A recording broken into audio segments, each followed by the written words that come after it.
Thank you, Chairwoman.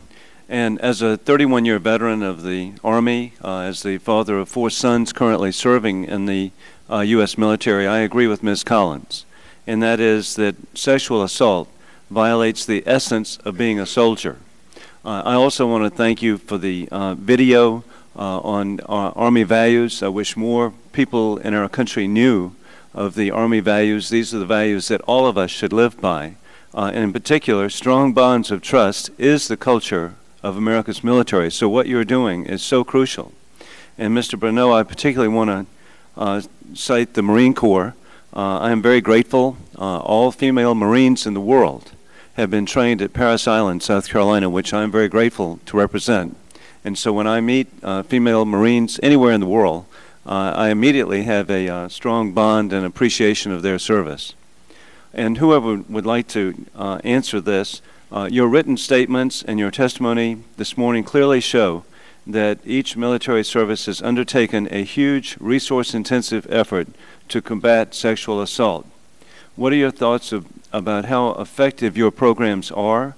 How do you plan to measure whether your programs are effective? Sir, I can go ahead and start to answer that question for you. We did a full assessment of our program last year. We stood up in a General Officer Steering Committee and did a full assessment of the program after our annual report came out, because we were still experiencing assaults within the Army. So we were not to the point where we wanted to be as a service. With that full assessment, we revised our prevention efforts and released our new strategy and campaign in September. And with that, every piece of our strategy across our campaign has measurement tools for each phase, and including building up the propensity to report and bringing down the number of assaults. Each action we're rolling out within our strategy, all of our education efforts and prevention efforts have metrics built into them, because we do want to continue to assess ourselves and refine our efforts with this effort. And bystander intervention is a relatively new form of doing so, and with those efforts we want to make sure that we are getting the results we want with our training, and that our assaults are being eliminated within the military. And how specifically do you judge effectiveness? Specifically on the training, sir, or we also will be doing annual surveys with with our soldiers to determine their propensity to report, how many assaults have occurred that we do not know about that may not have been reported within the last year. But we certainly are looking at not only the different tools, but there's a synergy of the prevention efforts that are going to go on. So we want to see which are having the most effect with our soldiers, which messages speak to them the strongest, and that they are influencing their behaviors.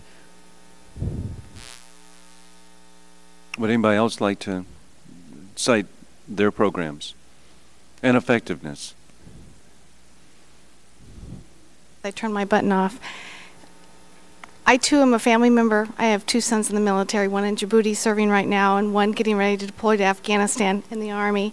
So I understand the military values, so I'm really proud to be here and talk about this program and take it as a personal interest. For the Navy, we do Navy Inspector General visits every region, every site, to look at the programs. And sexual assault, victim intervention, our SAVVY program, we do focus groups. We really look at what are they aware of, what's out there, are we reporting effectively. We had a Navy IG study in 2004 that showed lots of areas we needed to improve. But the good news is we've made all those improvements with the changes in the DoD policy, increased staffing, increased training, new training, emphasis on training using civilian experts. We have vetted our curriculum with the National Civilian Experts, PCAR and NOVA. We continue to evolve and change and improve our processes. We also have an accreditation program that goes out and interviews the fleet, the commanders, our key stakeholders, medical, legal, NCIS, and looks at our program, makes sure that we're meeting all the policy requirements.